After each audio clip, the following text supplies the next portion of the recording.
Cet ancien officier du KGB devenu président a hissé la Russie au rang de superpuissance. La plus redoutée d'Eurasie. Aujourd'hui, imaginons que Vladimir Poutine n'est plus. Les conséquences pourraient être dramatiques.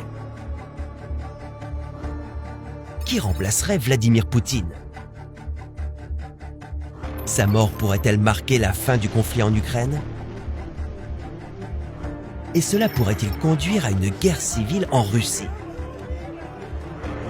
Voici et si, et nous nous demandons ce qui se passerait si Vladimir Poutine disparaissait.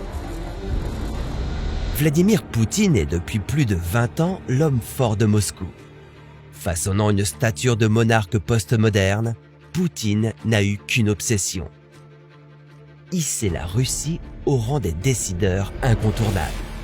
C'est effectivement ce qu'il a fait. Pour assurer son pouvoir, il a pris le contrôle de l'information, notamment la télévision russe, où 70% de la population reçoit ces informations. Son administration est également connue pour censurer les informations sur Internet. Poutine n'a pas hésité à modifier les lois du pays pour s'octroyer 2 autres mandats présidentiels. Cela signifie qu'il pourrait rester au pouvoir jusqu'en 2036, date à laquelle il aura 84 ans. 8 ans après l'annexion de la Crimée par la Russie, Poutine a franchi une nouvelle étape en envahissant l'Ukraine, plongeant le pays dans le chaos. Si ce président dictateur venait à disparaître aujourd'hui, comment son remplaçant pourrait-il faire face à la guerre en Ukraine ? Une fois le dirigeant russe déclaré mort, la Russie connaîtrait un vide politique sans précédent depuis la mort du dictateur Joseph Staline en 1953. Oligarques et politiciens se lanceraient probablement dans une guerre de pouvoir acharnée. Mais alors, qui sera le successeur immédiat de Poutine ? Le pouvoir serait immédiatement transféré au Premier ministre Mikhail Mishustin. Ce président par intérim gouvernerait pendant 90 jours jusqu'aux prochaines élections, un laps de temps suffisant pour permettre aux proches de Poutine de consolider leur pouvoir. Poutine a en effet placé ses plus fidèles partisans au poste clé tout en éliminant ses ennemis politiques.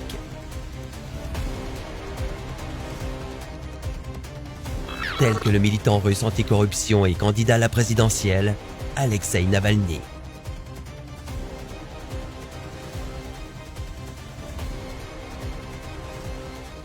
En l'absence d'une figure centrale, les autocrates entameraient une partie de Game of Thrones, se montant les uns contre les autres. Mais quelle tournure la guerre en Ukraine pourrait-elle prendre ? Lorsque le Covid-19 s'est répandu dans le monde entier, la popularité de Poutine a chuté. L'invasion de l'Ukraine a ravivé une flamme nationaliste. Sa cote de popularité est montée en flèche, atteignant les 69%. Poutine estime que l'adhésion de l'Ukraine à l'OTAN constitue une menace majeure pour la sécurité du pays. Mais malgré ce taux de popularité élevé et des décennies de propagande, 51% des Russes estiment que les 2 nations doivent rester indépendantes. Le nouveau dirigeant devra donc prendre une décision difficile. Poursuivre les politiques pro-Poutine ou bien entamer un nouveau chapitre de relations internationales. Mais cette guerre en Ukraine pose d'autres problématiques. Tout d'abord, si Poutine n'a pas désigné de successeur avant de mourir, un responsable militaire pourrait tenter de prendre le pouvoir.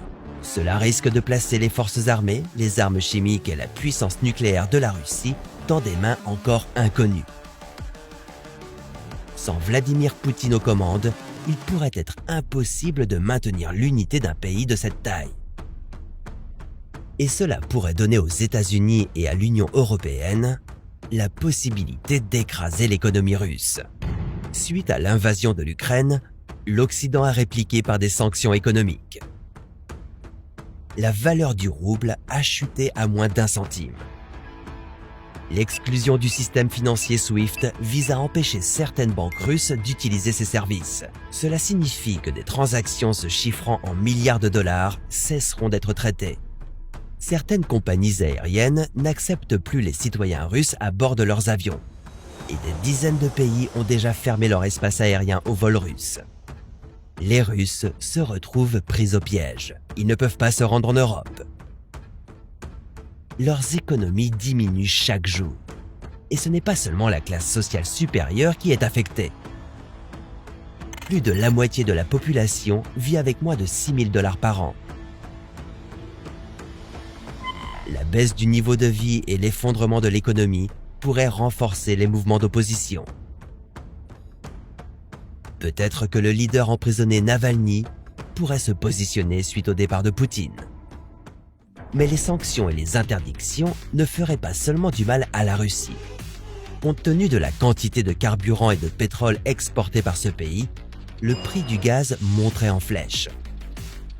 La Russie représente 30% de toutes les exportations mondiales de céréales, sans oublier les pierres précieuses, le fer et les métaux précieux qu'elle exporte.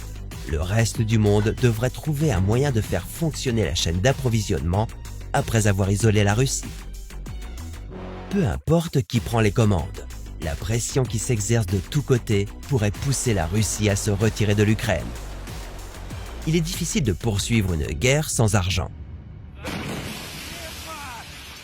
Même si une personnalité de la trempe de Poutine se présentait pour poursuivre sa politique, la Russie pourrait envisager de se réconcilier avec l'Occident afin d'éviter l'isolement et l'appauvrissement. Au pied du mur, la Russie pourrait même être contrainte de céder des territoires annexés.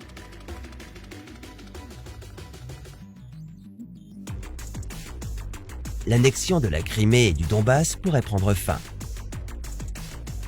L'Ukraine pourrait alors remettre la main sur ces territoires. Avec le durcissement des sanctions économiques, les conditions locales pourraient créer des troubles et l'émergence d'une forte contestation interne. Quiconque héritera de ce désordre devra s'attendre à une longue période de reconstruction et de troubles sociaux. Les Ukrainiens pourraient alors espérer le retrait des troupes et une nouvelle période de paix relative.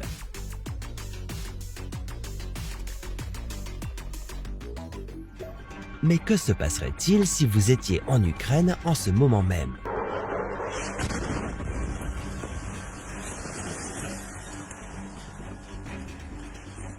Eh bien, continuez à regarder, car c'est une histoire pour un autre. Et si ?